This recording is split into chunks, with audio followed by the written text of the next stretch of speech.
She's here to talk about integrative and functional nutrition, and I'm just going to let her take it from here.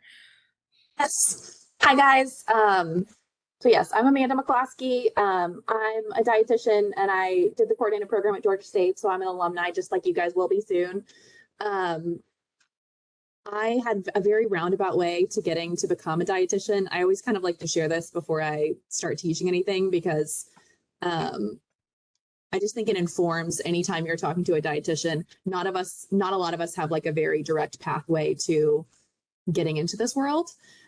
So I actually got my undergraduate in political science, and I was pre-law, and I was going to be a lawyer, and I became a paralegal and hated it. I decided that law wasn't for me. And so I went back to school and I did the coordinated program at Georgia State and became a dietitian. And then through that process, just really fell in love with integrative and functional nutrition. And we'll talk about what that means today. But there are a few of you who took my class last spring, and you know I'm a very interactive teacher talker. So if at any point you guys have questions, just like stop me or put a hand up or let me know. And there will definitely be points. We have a couple, like a little type of case study. So if you guys want to interact with that, you can too. So what is integrative and functional nutrition, right? Because I feel like that term isn't very clear, right? When you just like hear it for the first time, it's not very informative of what it is. It's not like, you know, I do gastro nutrition or I do, you know, inpatient ICU nutrition. Integrative and functional nutrition, honestly, is what I thought being a dietitian would be when I went back to school. It's a very like holistic model of what it means to give nutrition care. And that doesn't mean that the standard model of being a dietitian or giving nutrition care is bad or wrong. There's so much value in those things. You know, there's nothing more important than someone who has a traumatic brain injury getting appropriate nutrition care, right? Like that is wildly important and completely Western nutrition and not something that I would ever do. But integrative and functional nutrition is just a much more like holistic mindset. Let's see. I like to start with this quote because I feel like it just kind of frames what we think about when we think about integrative and functional care in general. Disease is neither the starting point nor the end point of illness. It is the pathological process that may not be discovered until decades after the identification of an illness. And so integrative and functional medicine and integrative and functional nutrition are really founded on the idea that there are upstream effects that we can see and treat to disease and illness that we don't actually diagnose until they've been developing for years and years and years. And we can see this in the evidence really clearly with Alzheimer's disease. We're discovering now that people and lifestyle in midlife actually is the strongest indicator for of that type of dementia. So it's starting years and decades earlier. And integrative and functional nutrition, our goal is really to step in before disease ever even initiates.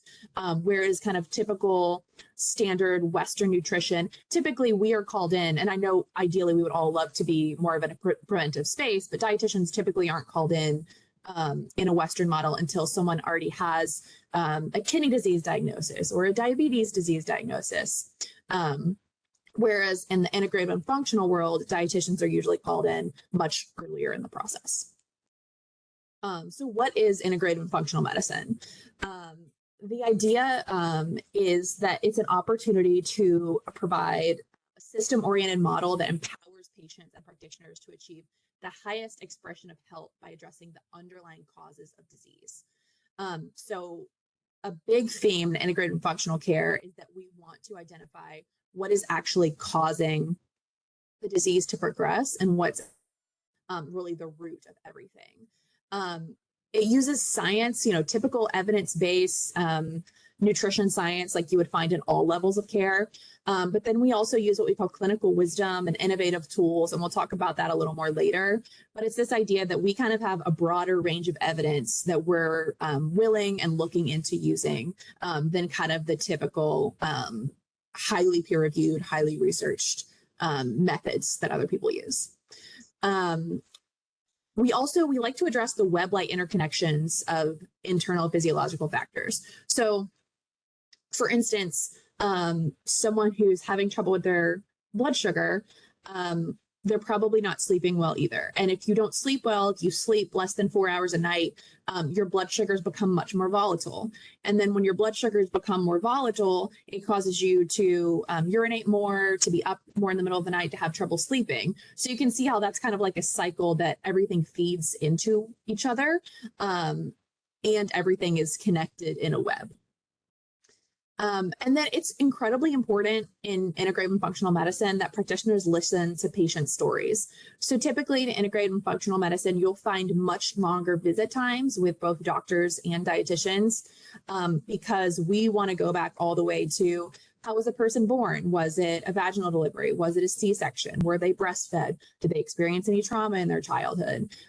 So because of that, we simply have to have more time with our patients so we can really understand their entire history. And then in integrative and functional medicine, even with our physicians, nutrition is really highly valued. It's really the core of what we do, which isn't always found in the Western world, right? Usually nutrition adjunct care, especially in hospital settings, whereas in integrative and functional medicine is really right kind of at the center of everything that we do in integrative and functional medicine. The functional medicine model, it was introduced by Jeffrey Bland in 1980. These are kind of the defining characteristics. It's patient-centered, and instead of being disease-centered, meaning that our goal is to treat the patient, not just the symptoms of the disease. It's biology approached. So again, those web-like interconnections. We believe in there's a dynamic balance between gene and environment interactions, which is very interesting because this was, these 7 principles were developed in 1980, before the really big boom in epigenetics that we're seeing now, where our environment actually changes the way that our genes are expressed. So that's been a principle of functional medicine for the past 40 years, where it's really just becoming popular in kind of mainstream ideology in the last 15 years or so. It's also personalized based on biochemical individuality. Think about this as if someone isn't methylating their B vitamins, right? Like if you can't methylate your vitamin B12, it doesn't matter how much B12 you're getting in, you're still not able to use the actual form. The promotion of organ reserve and span. So the idea that instead of just preventing disease, we actually want to help people stay healthy for as long as possible. So it's not just a matter of keeping people alive until they're 100, but we want them to be, vibrant and active and in good cognitive health for as long as possible. And that's health as a positive vitality, not merely the absence of disease. And then we're function versus pathology focused. So again, instead of focusing on, okay, this is the disease, how do we treat the disease? We focus on, this is the function of the body that has been disrupted by the disease. How do we get that function of the body back in working order? And this is just the functional matrix. If you're ever interested, you can find this on the Institute for Functional Medicine. And it's just the idea that, we're really focusing on mental, spiritual, emotional health. We're focusing on the whole person in integrative and functional care, and not necessarily just their body. Also, so in integrative and functional care, the integrative portion, it means that we are integrating several different things. One, we're integrating the relationship between the practitioner and the patient. So you'll find much more of like a working relationship with integrative physicians than you would standard physicians. But we integrate all therapeutic approaches from all different disciplines. So we integrate literature and Eastern medicine into one ideology and then one practice. So we believe in, acupuncture, meditation, but also physical therapy, massage therapist, obviously nutrition care, which is what we do. But it's the idea that things might move the needle outside of just what you're able to do in a medical office. Okay, so touching back on what kind of evidence we use. So integrative and functional care, we utilize all forms of evidence. So we utilize, peer-reviewed, evidence-based journals that are mainstream care. So what that means is really traditional Western medicine. We're going to utilize that as well. We're also going to utilize the ideas of experts and guidelines that we have in integrative and functional medicine. But then we're also going to utilize our clinical practice or our clinical wisdom. So an example of this is I have a lot of clients that I see who are very high achieving, very type A, mid to late 30s, 40s females. And I see a lot of the same patterns in them, right? Like I see the same things coming up over and over. And we don't have really great research as to why that is. But I know what patterns I see because I see them all the time. And I know some things that are effective to treat them. So for instance, I see a lot of gut dysfunction in this population. So a lot of bloating, a lot of constipation, a lot of GI issues. We're starting to see this in the research, but I find a lot of times it's very related to stress. So the more stressful their life is, the worse their gut function gets. And again, we're starting to see this in the research now, but 5 years ago, we weren't necessarily. And so that's just kind of a way where clinical wisdom is sometimes utilized. And then lastly, it's the idea that your patients are your sample of one. So instead of having to have a study that has, a really high level randomized sample size, it's that your patients can be your sample size. And that's not to say we experiment on our patients in any way, but you have to be a bit of a detective and a bit of a puzzle solver in integrative and functional medicine, and that you have to be willing to try some different things to figure out what works. Because a lot of times, by the time people come to integrative and functional care, they've tried everything else, right? They've tried all the Western medicine ideologies, they've tried everything else. And so sometimes we have to try things like deep breathing and meditation. Sometimes we have to try things like acupuncture therapy. And so you just have to be willing to look at your patient as their own sample and recognize that sometimes people are very individual in the treatment that they need. Does that kind of all make sense? Yeah. Any questions so far? Okay, cool. All right. How's functional medicine different? Involves understanding the origins, prevention, and treatment, patient-centered care. Like I said, practitioners look at extreme considerations. We combine Western and alternative. And then typically treatment plans, I find the greatest difference. You can visually see it easiest here. So usually when you leave, think about like leaving your that you go to with your doctor. They give you a printout and it usually has like your BMI and it has like your blood pressure and then it has any medications you're on and then it has any changes in medications you're on. And maybe if you've got like a really great primary care doctor, it'll have like some recommendations on like sleep or like general nutrition, right? But it usually doesn't go beyond that. Whereas in integrative and functional medicine, our treatment plans usually include like very specific nutrition guidance as far as, what nutrients they need to increase, what vitamins and minerals they need more of. It also includes a much wider variety of lab work. So we do everything from cytoscans, which are like energy scans from Chinese medicine, to standard labs with cholesterol and what those mean for their care moving forward. Also, your treatment get from an integrative and functional doctor is probably going to have supplements, herbal tinctures, but also functional foods on it, like hibiscus tea, for options instead of just a medication. And then also, there's always a section on stress management, on the mind-body connection, on exactly what you can do to help foster a better like gut-brain axis there.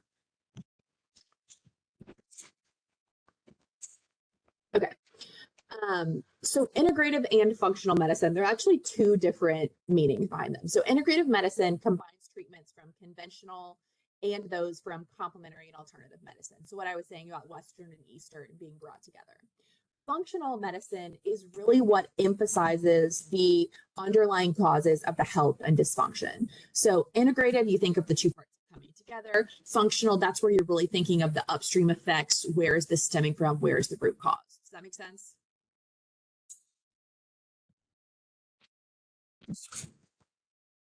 Integrative and functional nutrition specifically, so outside of just the medicine, but the nutrition in particular, we look at not just what food you're eating, but the quality of your food, right? Is it organic? Is it local? Is it frozen? Is it canned? We look at functional biomarkers. We look at CRP, C-reactive protein. We also look at C-peptide. So things that don't necessarily diagnose disease, but can give us a warning sign of if there could be disease downstream. We look at the same anthropometrics that you would in standard care, weight, BMI, body fat percentage, those types of things. We also consider genetic makeup. So we take very extensive family histories. What are you at risk for? What has your family struggled with?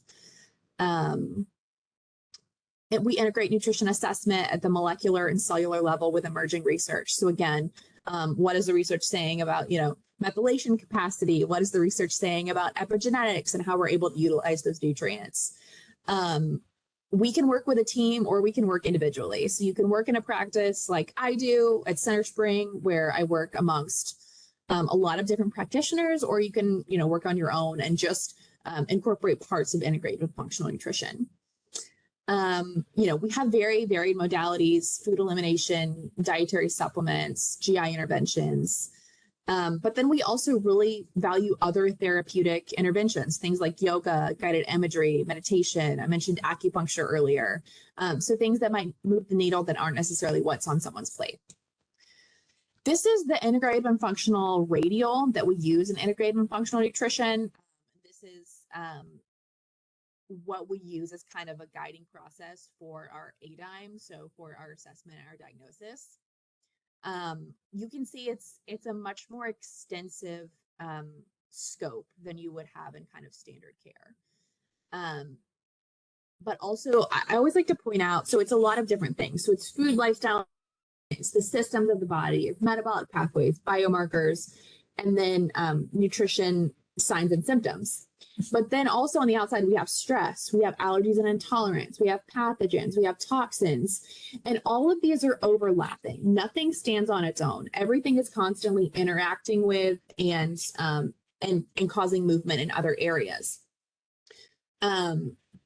So for instance, let's say food, lifestyle, and environment. Let's say you have had some contaminated food in your life. You've had some mold exposure in your life, either from your home or from your food.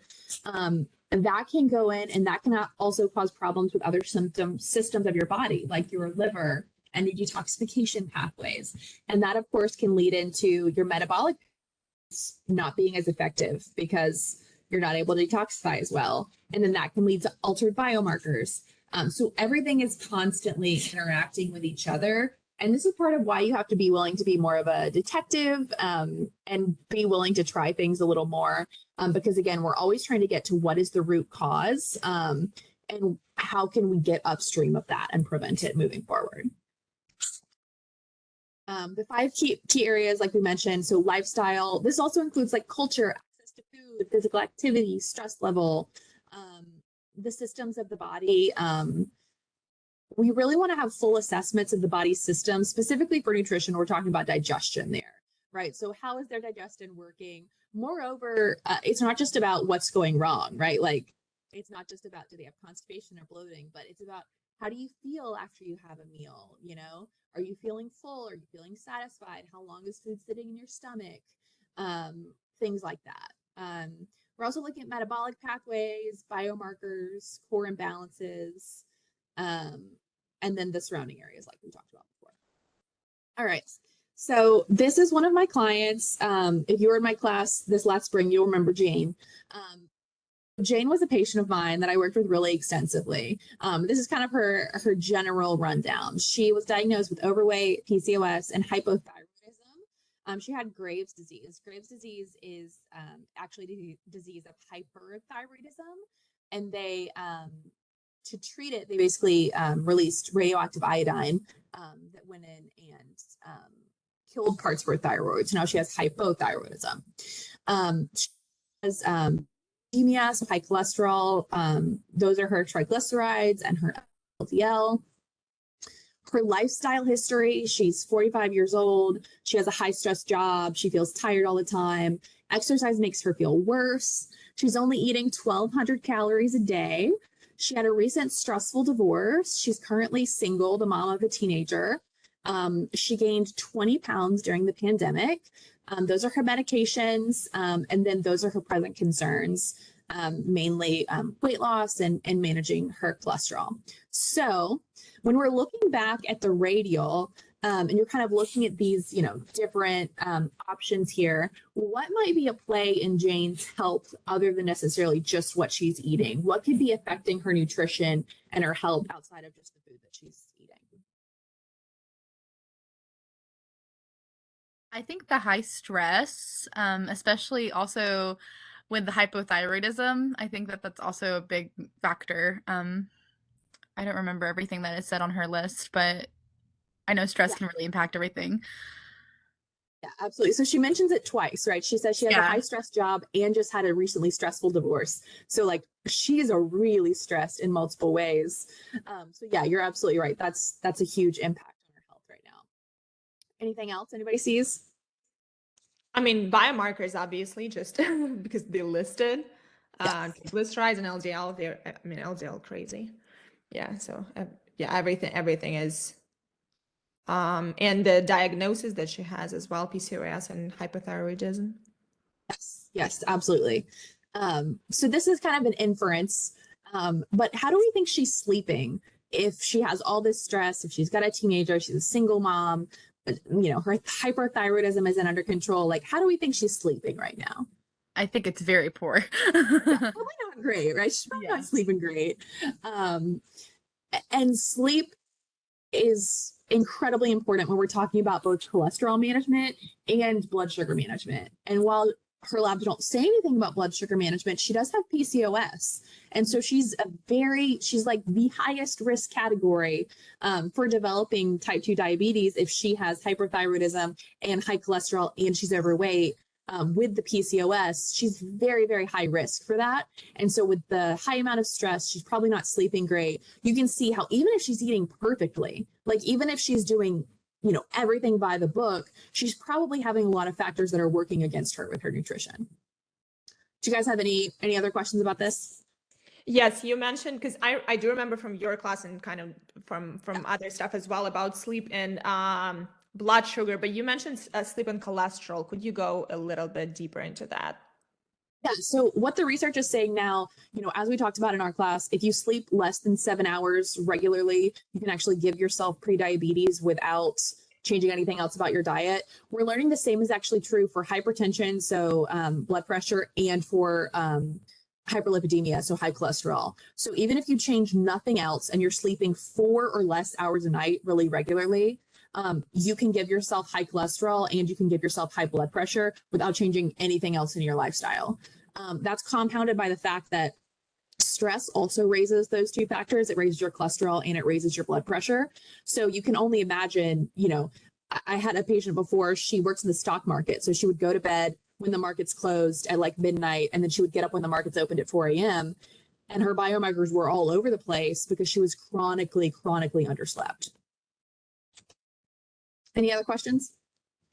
Yeah, just a little bit more into that. So with the blood glucose, it's cortisol, right? It's just in general SNS kind of like overactivation, right? At this point, it's just that you're kind of like in a constant fight or flight with this, and the lack of sleep specifically. Yeah. So it's partially cortisol. It's also it's partially brain biochemistry. So when you think about what sleep does at night, sleep, you're literally washing your brain. That's what the cerebrospinal fluid does when it goes into your brain at night, is it's washing out all that gunk, for lack of a better term, all those toxins, all that buildup. And if your brain is in charge of your hormone regulation, specifically your glucagon and your insulin, and you have all this gunk in your pathways, those hormones aren't going to be as well regulated and they're not going to work as well. And so that's also part of it, in addition to the stress. And then the third part of it is that when you have a lack of sleep, your body is naturally lacking in energy, right? Like your energy is naturally going to be lower. And so your body is trying to compensate for that lack of energy by increasing the available energy in your blood sugar. Does that make sense? Yeah. Anything else there? And with cholesterol, is there also any like specific markers that we can just track with that with sleep? So it's liver function a lot with So, your liver's not functioning as well. So your cholesterol can go up there. But it's also the same as with your blood sugar. You're increasing the amount of energy available. What does cholesterol typically do in the body? It's transporting fat typically. So you're increasing the amount of energy that's available via fat as well. Gotcha. Yeah. In integrated and functional nutrition, we have a very expanded assessment. So what we just did with Jane, where we're saying, okay, stress, sleep, lifestyle factors, we're looking at a much broader range of inputs than we would in a typical assessment, right? So it's more than just like food recall and disease history. Not that that's all that dietitians do in their assessment typically, but you're very much more curious about things. You learn the skill as an integrated and functional practitioner, but all the time I have patients say, oh yeah, this disease started when I was 19. And so I'll just kind of go, okay, like what else happened when you were 19? And typically there was some sort of traumatic event. There was something very stressful that happened in their life. Something else that happened that really triggered this disease in a lot of cases, not always. And so as you become curious about that, you can learn a lot more depending on, what it was. Let's say it was a period of extreme high stress. And then you start asking, okay, well, how are your symptoms related to your stress now? Have you noticed that? Have you worked through that? What is your stress management like now? And then you try to think of factors that might add to the root cause of your client's issues.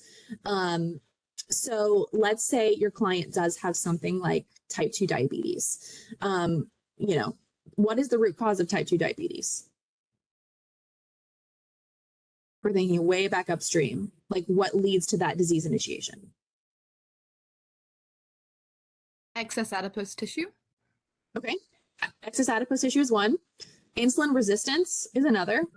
Yeah. And impaired insulin production, right? Those are typically what we see as kind of the root causes. Well, what can lead to those type of things? And then, so you're going to the root cause of the disease, and then you're going back another factor of what could be the root causes of those things. What could actually be the root cause of their insulin resistance? Maybe they did a spout of a keto diet that was very high in saturated fat, and that's causing a lot of insulin resistance down the road. Well, okay, if we can get all the way back there in their assessment, we can learn, okay, we really need to work on the fiber. We really need to work on the healthy fats in addition to managing their current blood sugar symptoms, because we actually want to go back farther to the cause of what led them here. Does that make sense? Okay. Some methods that we use in integrated and functional. There's usually not one single thing driving the development of chronic disease. We really take a multifactorial approach, which is what we just talked through. We also want to see the whole entire picture. So, I have patients all the time that have 3, 4, and 8-year-old children, right? They've got 3 kids under the age of 10. Their ability to make all organic from scratch meals every single night is basically non-existent, right? Like that's not going to happen. So my recommendations aren't going to be that, because that just stresses them out. It makes them feel like they're failing, but it also doesn't do them any good long-term, right? So you want to see like the whole person, including their lifestyle. And then you want to prioritize the individual client's goals. So, I have clients all the time where their number one goal is, have more energy. Their number one goal is to, lose weight or improve body composition. And I have my own goals for them that I talk through and educate them on, but their goals are ultimately at the forefront of what we're always working towards. And I think that's true in integrative and functional and standard of care, right? You always want to put your client's goals ahead of your own. We have a holistic viewpoint. Symptoms don't exist in a vacuum. There's a person behind every chart that you see that has an entire life and lived experience and story behind just the biomarkers and symptoms you see on the page. Your clients also don't exist in 2 dimensions. Again, your client is more than the biomarkers that they have in front of you. A great way to see this is I like to ask my clients why. Why do they want to change? Why are they seeking help now? Why are they investing in their health at this point? And it just, 1, it gets them really clear on what their motivation is. But 2, it just reminds you that they have grandkids that they want to be able to play with, or they have, a spouse that they want to be able to go on a walk with, or whatever it is, they have a life outside of just the situations you're in. And each person has unique challenges and history with food and nutrition. I think every year as nutrition professionals, we get better at understanding this. Even just talking to a dietitian can be extremely triggering for some of my patients because they have a past with disordered eating, or they have a parental figure who is extremely strict with food. And I try to be so gentle with those patients and come in and say right off the bat, I'm not here to put you on a restrictive diet, right? Like I'm not here to tell you what to do. I'm here to support you the best way I can. And I try to really get that up front so that they're not spending the whole session worried about, me wagging my finger at them saying like, shame on you, you shouldn't ever go to McDonald's or whatever it is. And then just remember, consistency is more important than perfection. As nutrition professionals, we tend to be type A, high achieving, relatively rigid humans. I'm sure none of you can relate. And just remember that don't let perfect be the enemy of the good. So in a perfect world, will we all like live on farms and grow our own food and all be organic and local? Sure, totally. Is it better to go through the Chick-fil-A drive-thru and get a market salad, or to just eat the bread that you have in your refrigerator with no protein or no vegetables? It's probably better to go through the drive-thru, right? And that is the good outcome as opposed to the perfect outcome. Does that concept make sense? Okay, cool. Prevention matters. I always like to recommend when you're kind of starting here, because prevention, as nutrition professionals, we're constantly thinking about prevention, right? That's kind of constantly in our head. But with integrative and functional nutrition, you're going a step further. You're thinking, what will my client's health look like in 10, 15, or 20 years from now? So more than just preventing disease, we're thinking about what will their actual health look like in 20 years? And it goes to that health span concept that we talked about at the beginning. There are also functional labs that we use that are a little different. We use mostly all of the standard Western labs. But then we also use something that we call functional lab ranges. So for instance, 5 years ago, the functional lab range at the bottom for vitamin D the cutoff was 20. It's 30 now, but it used to be 20. And under 20, you were probably going to have rickets, right? A severe deficiency of vitamin D. Well, in a functional environment, we actually like to see our clients not have anything lower than 50. We like to see that 50 to 80 or 90 range, because that's where we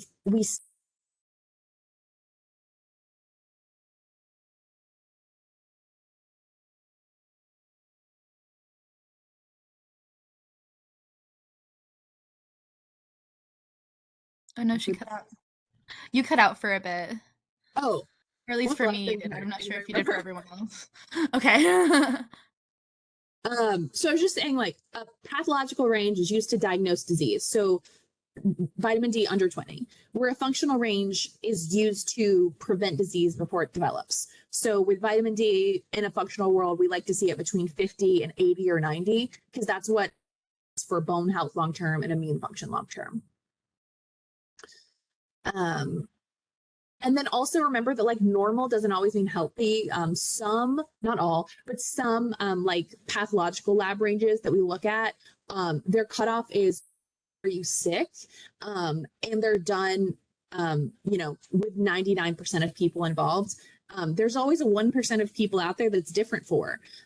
So I always give this example because it's weird, but I actually, the 99% of humans, their temperature runs at 98.6, right? Or very close.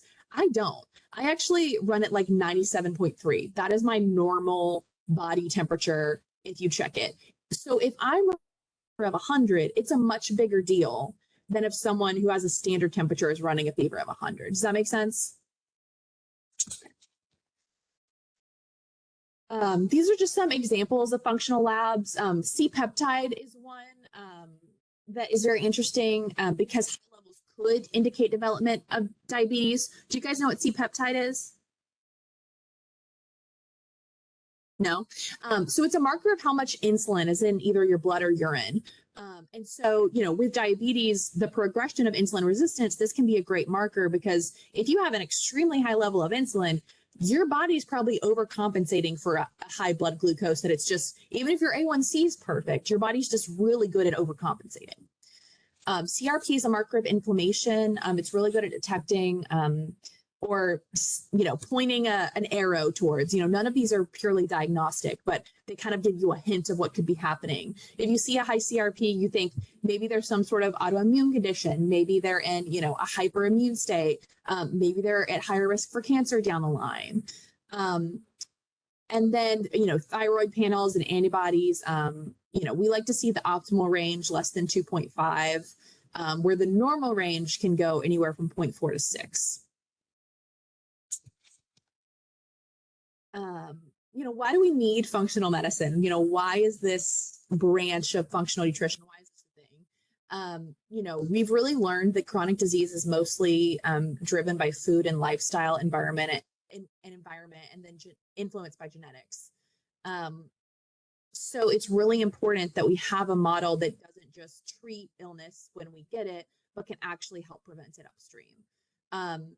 Drugs and surgery are often, very helpful, but they do often have severe side effects. So what happens when someone's side effects from those things are so severe that it's not worth it to them? Do they have an alternative? Do they have something else they can turn to? Do they have another option?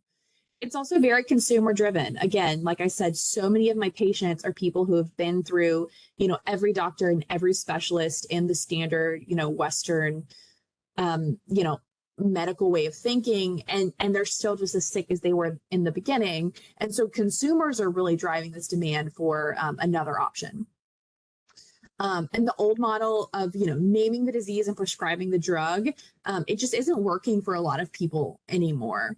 In the way that we're sicker than we've ever been. And so we need things that can work alongside our drugs, right? Because even if you're taking a statin, sometimes you can still have high cholesterol and heart disease. So we can actually work in conjunction and come alongside some of these prescriptions and some of these standard medical practices, and we can actually be helpful in working in adjunct with them. So what I always talk about here is with high blood pressure. So high blood pressure, you go on a starting dose of high blood pressure medication because that is triage. If your blood pressure is too high, you can damage your eyes, you can damage your kidneys. It can cause a lot of problems.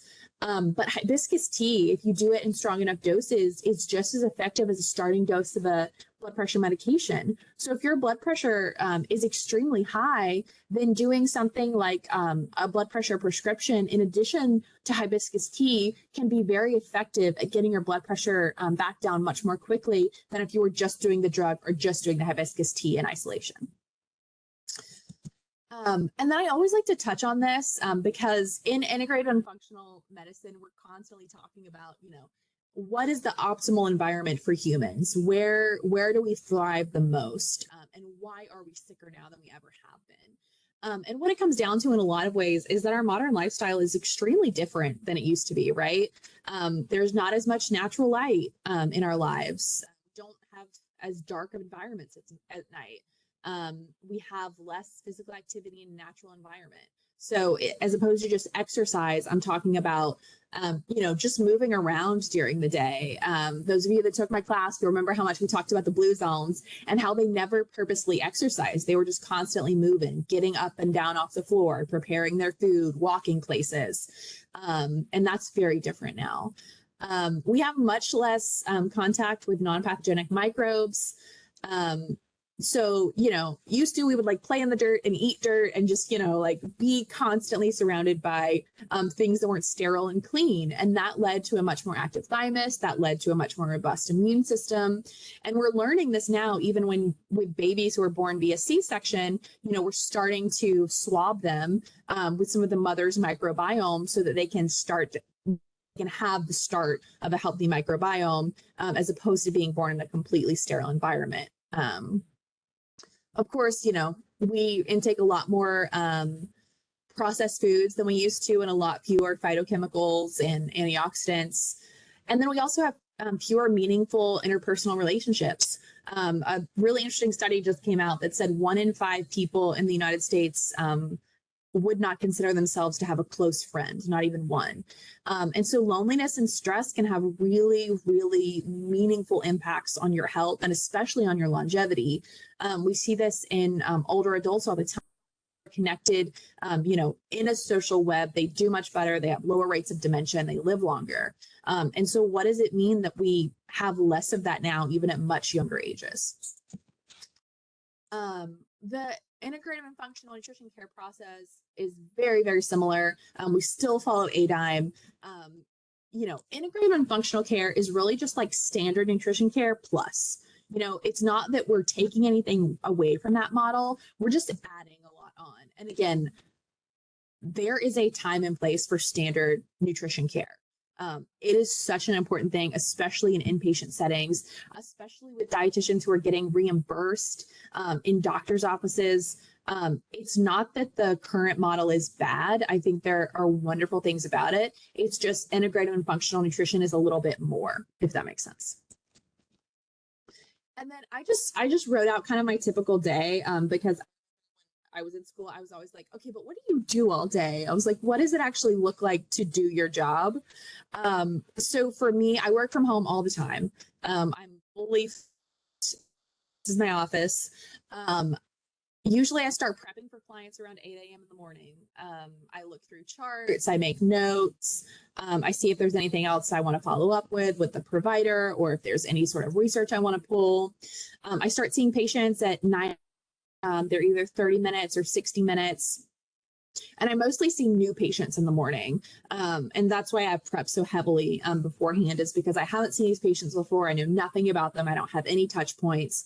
And so I want to at least have a few things that I think would be practically helpful. At 12, I finish with my first round of clients and I have a lunch break, which usually means that I eat something and then write notes for a little while. And then I keep writing notes in the afternoon. And then I always send follow-up emails to all of my clients with their treatment plan in them. So I send those all in the afternoon. And then I usually see follow-up clients virtually in the afternoon. So 10 or 2 to 4-ish. These are shorter sessions. These are all 30 minutes. And most of my clients I work with from 6 months to a year. It's a pretty long-standing relationship because again, by the time people make it to integrative and functional care, their issues are pretty complicated and pretty deep, and they need really long-term care and follow-up. And then 3:30 or 4, I tend to finalize patient notes and then send any follow-up emails that I need to, respond to any patient questions that I have, and then hopefully I'm done by like 4:30 and can be done for the rest of the evening. Any questions about that, like a typical day or a typical life in the an integrated and functional care practitioner? Well, to me, it's more of like, how do you combine this with also being a professor at Georgia State? So I only teach on Wednesdays. Right. So I see patients for Center Spring on Monday and Tuesday, and then I teach on Wednesdays. And then on Thursday and Friday, I actually contract for another practice. That's a gastro practice where I do integrative and functional work there. But it's a much more like GI focused kind of practice. So I wear a lot of hats. I always jokingly said when I was in the coordinated program, because when you're in the coordinated program, you have your rotations, you have school, you have like your business plan, and then I had several other responsibilities with like church organizations and stuff like that. So I always joked, I was like, one day I'm going to have one job and I can't wait to have one job. And here I am, I've got 3 to 4 at any given moment. But it's fun. It allows me a lot of flexibility. And I really enjoy being a contractor. All right. What other questions do you guys have for me about kind of integrative and functional care and all that stuff, or anything at all? What do you guys have questions about? I really like this lecture a lot. It reminded me about how also last semester we kind of talked about incorporating like health coaching with this. I know you said you have to it has to be like a non-triggering environment for you to be able to like understand more detail about your client. And so I was just wondering, like, have you ever thought about like going more into health coaching with this, or? No, that's a great question. I definitely think that you can like integrate a lot of these like principles and ideas with help. I feel like what I do involves a lot of health coaching, honestly, just because there are so many factors outside of just nutrition. You know, we're talking about sleep, we're talking about stress, we're talking about lifestyle, we're talking about relationships. So I feel like that's actually a pretty big part of what I do with clients. So that's a really great question, because it extends so far outside of nutrition. And it's not to say I go outside of my scope of practice, of course, but all those things, they have a really big impact on nutrition. And so I think I do a lot of that already.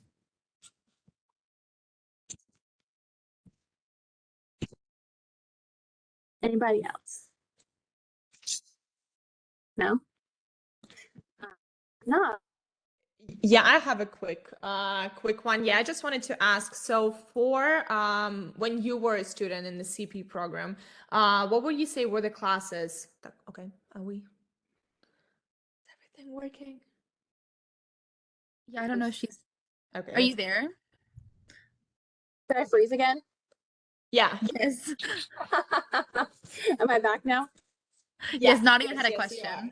Oh, Yeah, yes. I just had a question about your experience in the CP program, and were there any classes you were saying maybe we need to focus on a little bit more in terms of integrative and functional nutrition? Like, if we want to go into that, is there anything that you would think that it's, you know, worth a little bit more attention?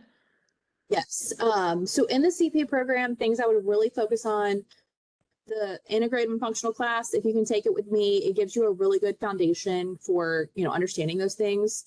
Two, micro is really important because we do, you know, we look at a lot of biochemical markers, we look at a lot of interactions between different nutrients, especially some of the minerals. So, you know, try to pay attention to that. I literally still have my notes from micro that I go back to sometimes and reference. The counseling course that you take in the CP program is wildly helpful for integrative and functional care because we are working with people who have probably been trusted by kind of medical community because they've been on such a long journey and have been so unwell for so long. But then also because you're having such a long-term relationship with your clients, having those counseling skills is really important.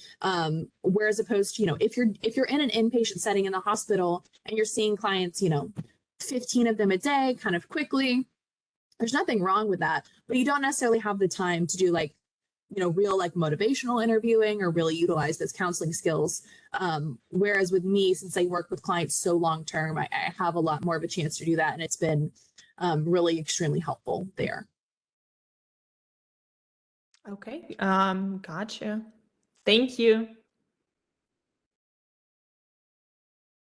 And also, I get this question all the time. You guys aren't asking it, but I'll tell you anyway. People ask me all the time, like, how did you get into this? Like, how did you learn to do this? I'm very largely self-taught.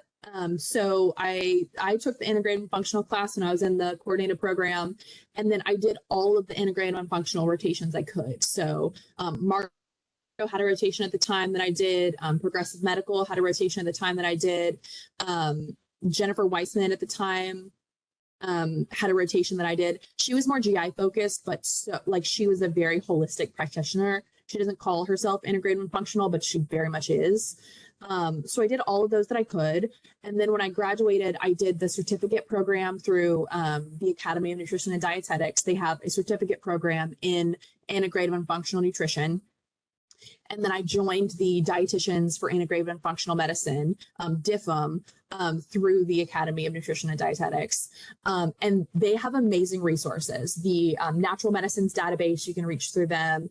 They've got a really great toolkit that gives you all sorts of other resources that you can go and learn from textbooks to podcasts, all sorts of things that you can kind of self-educate on there. And then this is boring, but I read a lot of peer-reviewed research. You just kind of have to in this field to stay abreast of what's happening. We tend to be very early adopters of things. We tend to adopt things much more quickly. And because of that, you really have to kind of read a lot and kind of be informed. The discussion boards on the dietitian on DIFM are really, really helpful for that because you can kind of trade things back and forth and you can ask questions and you can learn more that way. All right, guys. We're about done. Thank you guys so much for having me. If there's anything else you guys want to know, I'll stick around for a couple minutes if you want to talk to me about anything specific. If you want to take my class in the spring, we have a lot of fun. You can just ask Nadia or Erica. We have a really good time. And then otherwise, if you have any other like follow-up questions, I think Blakely has my email. Feel free to give that out. Feel free to reach out. I'm always happy to chat. Gotcha. Thank you Thank so you much. so much. Thank you. Thank you. Amanda, just a really, really quick question. So you were mentioning Academy of Nutrition and Dietetics, and you were also saying D something. Is it IFM, DIFM, Dietitians in Integrative and Functional Medicine. Oh, okay, gotcha.